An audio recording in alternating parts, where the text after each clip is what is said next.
দেখো, আমরা ইনিশিয়ালি ম্যানেজমেন্টের প্রিন্সিপাল সম্পর্কে একটা আইডিয়া নিচ্ছি। আমাদের যে হেনরি ফেওলের যে 14টা প্রিন্সিপাল আছে, আমরা ভিডিও ক্লিপটা দেখবো, তারপরে আমরা এটা আরো বিস্তারিত ইলাবোরেট করে আলোচনা করব। Practice. In the early 19s, large organizations, such as production factories, had to be managed too. At the time, there were only few external management tools, models, and methods available. These 14 principles of management are statements that are based on a fundamental truth. These principles of management serve as a guideline for decision-making and management actions. They are drawn up by means of observations and analyses of events that managers encounter in practice. Henri Fayol was able to synthesize 14 principles of management after years of study.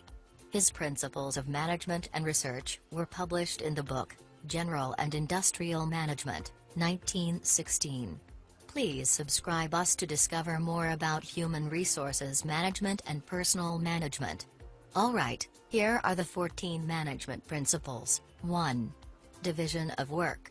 Work should be divided among individuals and groups to ensure that effort and attention are focused on special portions of the task. Fayol presented work specialization as the best way to use the human resources of the organization. 2. Authority. The concepts of authority and responsibility are closely related. Authority was defined by Fayol as the right to give orders and the power to exact obedience. Responsibility involves being accountable, and is therefore naturally associated with authority. Whoever assumes authority also assumes responsibility. 3. Discipline. A successful organization requires the common effort of workers. Penalties should be applied judiciously to encourage this common effort. 4. Unity of command. Workers should receive orders from only one manager. 5. Unity of direction. The entire organization should be moving towards a common objective and a common direction. 6. Subordination of individual interests to the general interests. The interests of one person should not take priority over the interests of the organization as a whole. 7. Remuneration. Many variables, such as cost of living, supply of qualified personnel, general business conditions, and success of the business, should be considered in determining a worker's rate of pay. 8. Centralization. Fayol defined centralization as lowering the importance of the subordinate role. Decentralization is increasing the importance. The degree to which centralization or decentralization should be adopted depends on the specific organization in which the manager is working. 9. Scalar chain. Managers in hierarchies are part of a chain-like authority scale. Each manager, from the first-line supervisor to the president, possess certain amounts of authority. The president possesses the most authority, the first-line supervisor the least. Lower-level managers should always keep upper-level managers informed of their work activities. The existence of a scalar chain and adherence to it are necessary if the organization is to be successful. 10. Order. For the sake of efficiency and coordination, all materials and people related to a specific kind of work should be treated as equally as possible. 11. Equity. All employees should be treated as equally as possible. 12. Stability of tenure of personnel. Retaining productive employees should always be a high priority of management. Recruitment and selection costs, as well as increased product reject rates, are usually associated with hiring new worker. 13. Initiative. Management should take steps to encourage worker initiative, which is defined as new or additional work activity undertaken through self-direction. 14. Esprit de corps. Management should encourage harmony and general good feelings among employees. Hope you enjoy the basic explanation about 14 principles of management of Mr. Henri Fayol. Check out our other videos to learn more.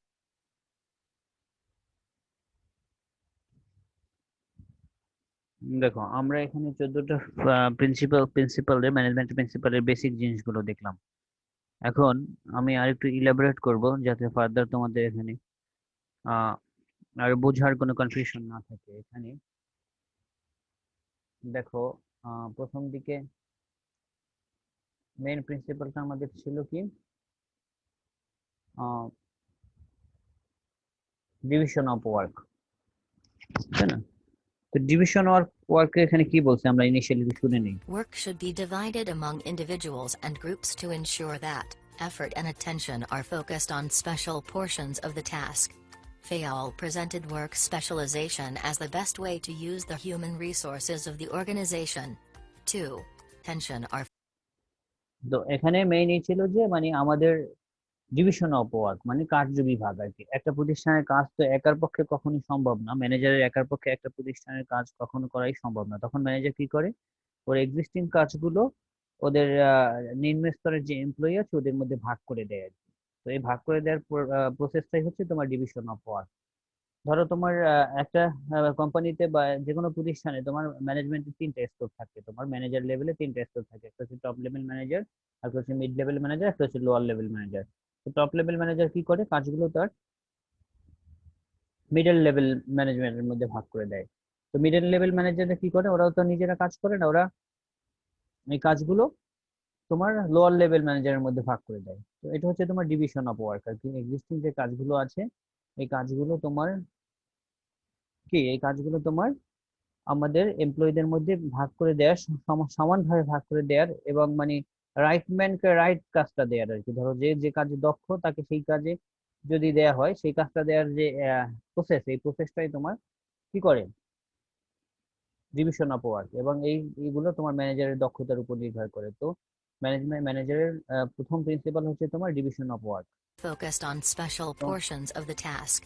Fayol presented work specialization as the best way to use the human resources of the organization. 2. সেকেন্ডটা দেখো। Authority. The concepts of authority and responsibility are closely related. Authority was defined by Fayol as the right to give orders and the power to exact obedience. Responsibility involves being accountable, and is therefore তো এখানে বলছে যে authority and responsibility মানে তুমি কাউকে কাজ দিয়ে দিলেই তো হবে না, তাকে অথরিটি দিতে হবে কাজটা তোমার পারফর্ম করার জন্য, তাই না? এখন একজনকে তো টপ লেভেল ম্যানেজার যদি লোয়ার লেভেল ম্যানেজারকে একটা অথরিটি না দিয়ে শুধু কাজ দেয়, তাহলে তো কাজটা এক্সিকিউট করতে পারবে না, কাজটা সম্পাদন করতে পারবে না। কেন পারবে না? ধরো তাহলে তো ওকে যদি পাওয়ার না দেওয়া হয় তাহলে কি করবে ও, ওর অধস্তন কর্মচারীগুলো কি ওর কথা শুনবে? শুনবে না। সেক্ষেত্রে করতে হয় কি, তোমার ওই কাজ দেওয়ার সাথে সাথে ডিভিশন অফ ওয়ার্কের সাথে সাথে তোমার অথরিটি অ্যান্ড রেসপন্সিবিলিটি দিতে হবে। তোমার অথরিটির মাধ্যমে কি ও কর্তৃত্ব নিবে, এটা কর্তৃত্ব এবং দায়িত্ব আর কি। আর রেসপন্সিবিলিটির মাধ্যমে ওই কাজটা মানে কাজটার ভালো মন্দের রেসপন্সিবিলিটি এখন নিতে হবে। ভালো হলে রিওয়ার্ড পাবে, আর তোমার কি, আর যদি খারাপ হয় তাহলে এটার দায়িত্বও তাকে নিতে হবে। তো মানে ম্যানেজমেন্টের প্রিন্সিপালের সেকেন্ড প্রিন্সিপাল হচ্ছে তোমার অথরিটি, অর্থাৎ ডিভিশন অফ ওয়ার্ক মানে কাজ ভাগ করার সাথে সাথে যাদেরকে কাজ ভাগ করে দেওয়া হবে ইন্ডিভিজুয়ালি, ওই ইন্ডিভিজুয়াল কর্মকর্তাদের কি করতে হবে, অথরিটি দিতে হবে কাজটা করে নেওয়ার জন্য। naturally associated with authority. Whoever assumes authority also assumes responsibility. 3. Discipline. Discipline. A successful organization requires the common effort of workers. Penalties should be applied judiciously to encourage this common effort. Responsibility. 3. Discipline. A successful organization discipline requires হচ্ছে the যে common তোমার effort of workers. কাজটা তুমি Penalties should be দিলা, applied কাজটার judiciously. দায়িত্বই নিলা, তারপর কি করবে, একটা শৃঙ্খলা মেনে চলতে হবে। সব মানে আমাদের ব্যক্তি জীবন, প্রাতিষ্ঠানিক জীবন সবকিছুতে একটা শৃঙ্খলা থাকে, তাই না? তো ম্যানেজমেন্টের এই প্রিন্সিপালে বলা হচ্ছে যে কোনো প্রতিষ্ঠান তার কাজগুলো ভালোভাবে সম্পাদন করার জন্য, তার কাজগুলো কর্মীদের কাছ থেকে তোমার সুশৃঙ্খল ভাবে উঠিয়ে নেওয়ার জন্য তাকে শৃঙ্খলা বজায় রাখতে হবে। শৃঙ্খলা না রাখলে এবং কাজের মধ্যে যদি ইউনিটি না থাকে, কাজের মানে এক একজনের ইউনিটি আর একটা এটা পরে আসবে, এবং কাজের মধ্যে যদি তোমার গতি এবং শৃঙ্খলা না থাকে, অর্থাৎ কাজ একটা কাজের সাথে যদি আরেকটা কাজের পারস্পরিক সাংঘর্ষিক হয়, সেক্ষেত্রে কি হবে, তোমার ব্যবস্থাপনা কার্যাবলী ধীর গতিতে হবে, অথবা আমাদের ব্যবস্থাপনার যে কাজটা যে যে পারপাসে আর কি করা হবে সেই পারপাসটা সাকসেসফুল হবে না। To encourage this common effort. 4. এটাকে unity of Unity of command, command. Workers should receive orders from only one অর্থাৎ manager. অর্ডারের 5. Unity the common effort of workers. ডিসিপ্লিনের Penalties পর should be unity applied of work. judiciously to encourage this common effort. Unity of 4. Command হচ্ছে তোমার Unity of কাজের, command. Workers অর্থাৎ তুমি যে নির্দেশ দেবা, নির্দেশের ঐক্য আর কি। ধরো তোমার একজন অধস্তন কর্মচারীর একজনই বস থাকা উচিত আর কি। ম্যানেজমেন্ট মনে করে যে একই সাথে একজন কর্মচারী দুইজনের অর্ডার পালন করতে পারে না। অর্থাৎ ধরো একজন অফিসারের বস আর কি, একই সময় ধরো কেউ একজন বললো এই তুই আমার জন্য ওই কাজটা করে দে, আর একজন বললো যে না ও কাজটা করতে হবে, এই কাজটা আমাকে করতে হবে। তো একজন কর্মচারী একসাথে তো দুইজনের অর্ডার পালন করতে পারে না। সো এখানে বলা হচ্ছে যে ইউনিটি অফ কমান্ডে বলা হচ্ছে যে একজন কর্মচারীকে একই সময়ে একজন কর্মকর্তা বা একজন ঊর্ধ্বতন কর্মকর্তার বেশি আদেশ করতে পারবে না। তাহলে কি করতে হবে, তাহলে কি হবে, কাজের ইউনিটি থাকবে না, কাজের ডিসিপ্লিন থাকবে না, এবং কি করবে যে মানে top level manager lower level ম্যানেজারদেরকে যে তোমার দায়িত্ব দিয়েছে, যে অথরিটি দিয়েছে, তারা কি সেই অথরিটি গুলো ঠিকভাবে প্লে করতে পারবে না।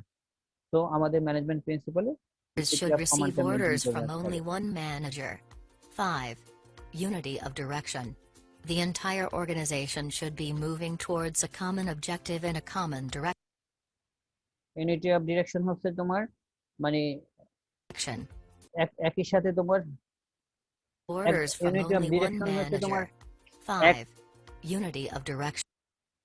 মানে ডিরেকশন হচ্ছে তোমার নেতৃত্ব একজন থাকতে হবে আর কি। এখন যদি তোমার ডিরেকশনে এক একজন এক এক দিকে অর্ডার করে, ধরো একটা কোম্পানির তোমার অনেকগুলো ডিরেক্টর আছে বা অনেকগুলো তোমার ব্যবস্থাপক আছে। এখন ব্যবস্থাপকের তোমার মূল মতবাদ একদিকে থাকতে হবে। অর্থাৎ দেখা গেল যে তোমার একজনে বললো যে না আজকে এই কাজটা করতে হবে, আর একজন বললো যে না এই কাজটা না, আজকে তোমার প্রোডাকশন লেভেলে কাজ করতে হবে, আর একজন বলে গেল না আজকে তোমার আমাদের এইচআর মিটিং আছে, এইচআর আমাদের ফোকাস করতে হবে। তো এই কাজগুলো তো একসাথে হবে না, যে কোনো একটার উপরে ফোকাস করতে হবে। সেজন্য বলছি যে ইউনিটি অফ ডিরেকশন হচ্ছে তোমার ডিরেকশনে তোমার ঐক্যতা থাকতে হবে, তোমার ডিরেকশন যে যে কোনো একটা কাজকে উদ্দেশ্য করে আগাতে হবে। তো ম্যানেজমেন্ট প্রিন্সিপালে এই জিনিসগুলো মেনটেন করতে হয়। The entire organization should be moving towards a common objective and a common common objective direction. থাকতে হবে। 6. Subordination of সাবঅর্ডিনেশন of individual individual interests interest. to the general interest. দেখো এই টপিকসটা তোমরা অনেকে ভুল করো, যে subordination of individual interest to the general interest. অর্থাৎ হচ্ছে তোমার আমাদের ব্যক্তি স্বার্থ ত্যাগ করে কি করতে হবে, গ্রুপ স্বার্থ বা মানে দলীয় স্বার্থে আর কি আমাদের ফোকাস করতে হবে। দেখা গেল যে তোমার প্রতিদিনই তোমার অফিস খোলা, একদিন দেখা গেল তোমার একটু প্রবলেম হলো, তখন তুমি বলতে পারো না যে আজকে আমার এই সমস্যা, আজকে প্রতিষ্ঠানটা বন্ধ রাখেন, তাই না? সেক্ষেত্রে তোমাকে সামহাউ ম্যানেজ করতে হবে, অথবা তোমাকে তোমার অথরিটিটা আরেকজনকে হ্যান্ড ওভার করতে হবে যাতে তোমার রোলটা সে প্লে করতে পারে। এভাবে তোমাকে ম্যানেজ করতে হবে। কিন্তু মানে ইন্ডিভিজুয়াল ইন্টারেস্টের জন্য তোমার কি করতে হবে, কমন যে জিনিসগুলো, যে আমাদের কমন যে প্রাতিষ্ঠানিক বা ব্যক্তিগত যাই হোক, এই যে যে লক্ষ্যটা, এখানে তোমার ব্যাঘাত ঘটানো যাবে না। অর্থাৎ তোমার ব্যক্তি স্বার্থ ত্যাগ করে কি করতে হবে, গ্রুপ স্বার্থ বা দলীয় স্বার্থে আমাদের মনোযোগ দিতে হবে। The interests of one person should not take priority over the interests of the organization as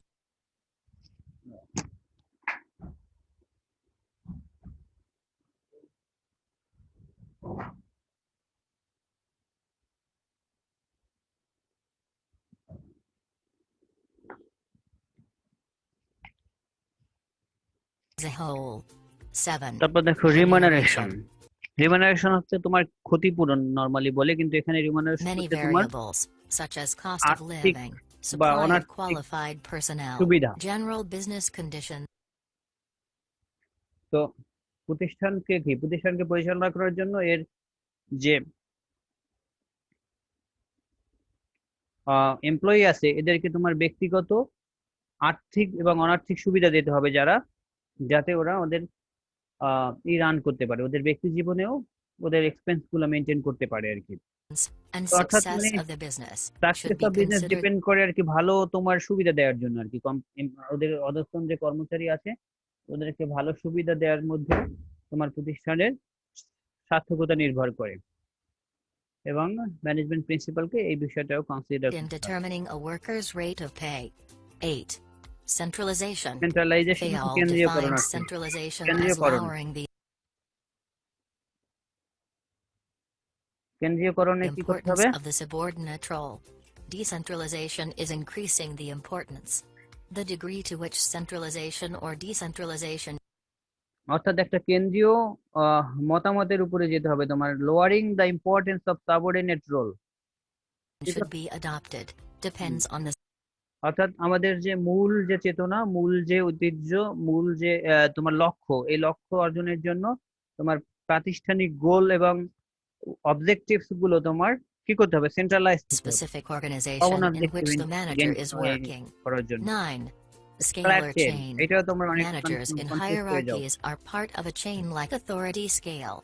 Each manager, from the first line supervisor to the president, possess certain amount scalar chain হচ্ছে জোড়া মই শিকল আর কি। যখন দেখো আমরা মইয়ের দিকে যদি একটা তাকাও, তুমি যখন মইয়ের স্টেপ গুলা ক্লোজ করতে যাও, সেক্ষেত্রে কি করতে হয়, সেক্ষেত্রে দেখা যায় লাফ দিয়ে তুমি একটা আহ, একটা মই পাল্টে তোমার অন্য একটা মইতে তুমি উঠতে পারো না। তাহলে কি করতে হয় তোমাকে, একটা তোমার স্টেপ পাল্টে, একটা তোমার স্টেপ বাদ দিয়ে অন্য একটা স্টেপে অতিক্রম করতে পারো না।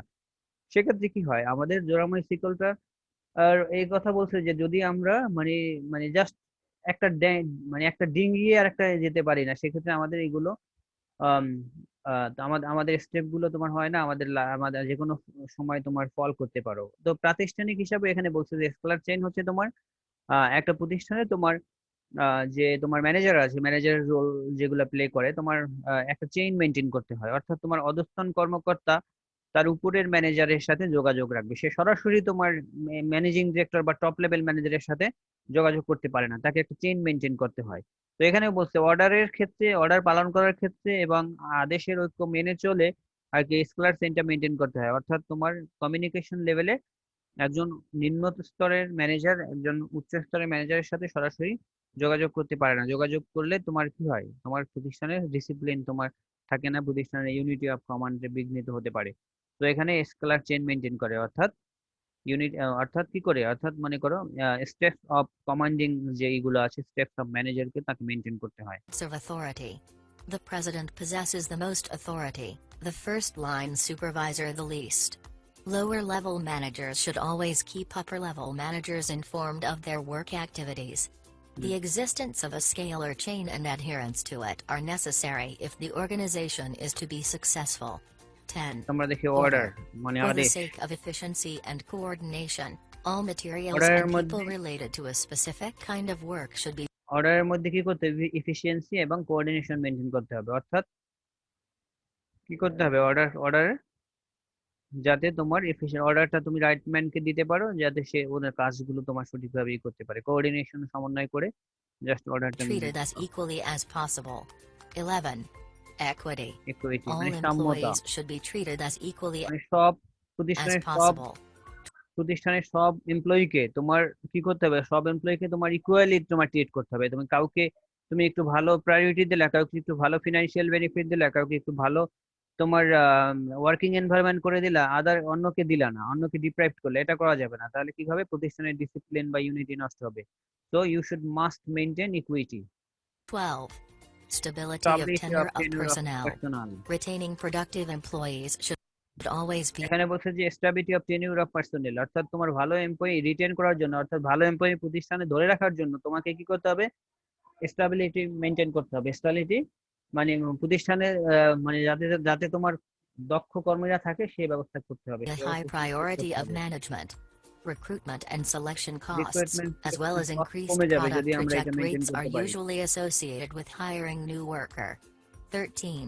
এটা হচ্ছে Initiative. Initiative, Management should take steps to encourage worker initiative, which is defined as new or additional work activity undertaken অর্থাৎ এখানে তোমার ব্যবস্থাপনার পরিবেশ এবং কার্য পরিবেশ সুনিশ্চিত করার জন্য through তোমাকে পর্যাপ্ত self-direction. ইনিশিয়েটিভ নিতে হবে। 14. Esprit de spread corps. Cross, একটু মজার Management একটা should দেখো, encourage harmony and general good feelings among employees.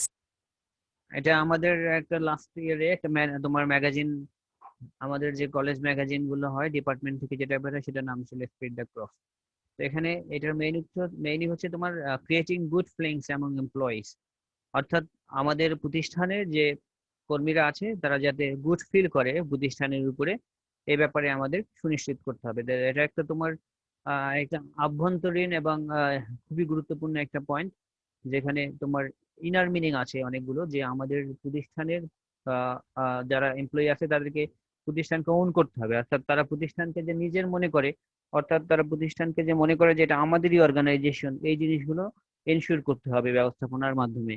ব্যবস্থাপনার মূলনীতি হচ্ছে ফোকাসটা এরকম হওয়া উচিত যাতে একটা প্রতিষ্ঠানকে তার নিজের এমপ্লয়িরা নিজেদের মনে করে, নিজেদের বাড়ি ঘরের মতো মনে করে, নিজেদের নিজেদের ক্রিয়েটিভ একটা জায়গায়, আস্থার একটা জায়গা, এটা যাতে ইনশিওর করতে পারে।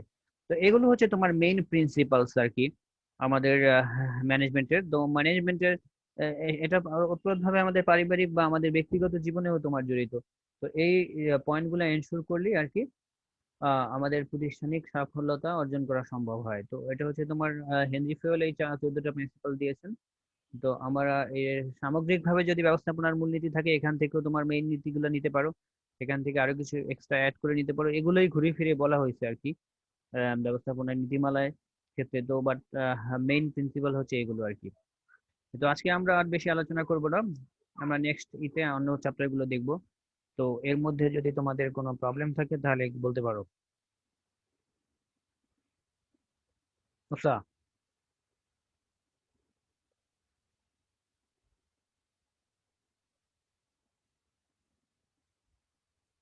ঠিক আছে, আজকে আমরা ক্লাস শেষ করব। তোমরা ভালো থাকবা। নেক্সট ক্লাসে আমরা অন্য কোনো টপিক নিয়ে আলোচনা করব। Okay. হ্যাঁ মুস্তাফা, কিছু বলবা?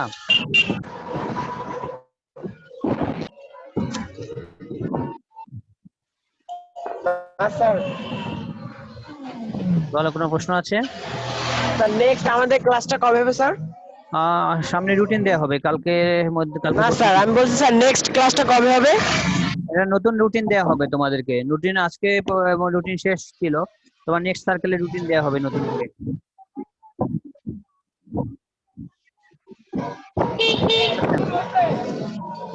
ওকে। সামনের সপ্তাহে কি রুটিনটা দেওয়া হবে স্যার? হ্যাঁ হ্যাঁ হ্যাঁ, তোমাদের 15 তারিখে ক্লাস, 15 তারিখ থেকে নতুন রুটিন দেওয়া হবে। ঠিক আছে, অল দ্য বেস্ট।